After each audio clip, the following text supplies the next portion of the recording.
70 हूरों की लालच दे करके लोगों को मरवाते।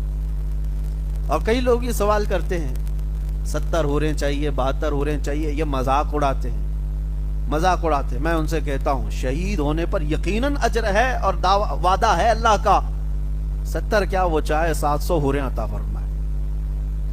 इनको तकलीफ इस बात की है कि जो शहीद होता है इस्लाम में उसकी इतनी फजीलत बयान की जाती है और ये मरते हैं तो हूरें हासिल करने के लिए मरते हैं, हूरें हासिल करने के लिए मरते हैं। पहली बात तो ये है हूरें हासिल करने के लिए नहीं, अल्लाह की रजा के लिए जो शहीद होता है उसी को हूरें मिलती, और जो हूरों के लिए मरता है उसको शहादत नहीं कहते।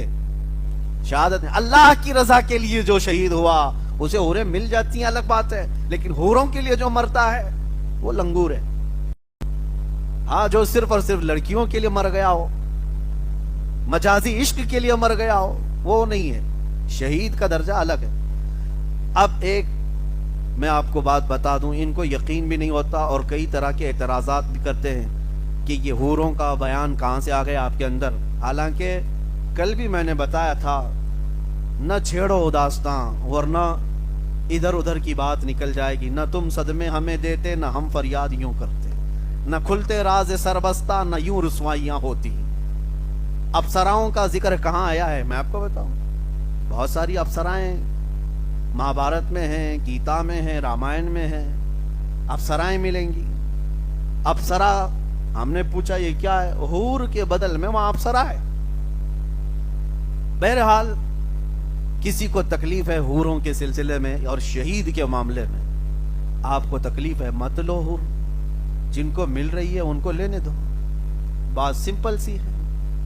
एक साहब हमसे पूछ रहे थे हमारे शहर में कर्नाटक में कि 72 लेकर के क्या करेंगे,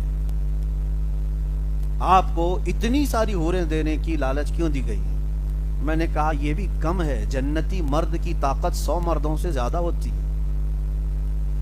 जन्नती मर्द की ताकत को अपनी ताकत पर कियास मत करो। अल्लाह करीम जिसे जन्नत अता करता है उसकी ताकत दुनिया के इंसानों से बढ़कर होती है।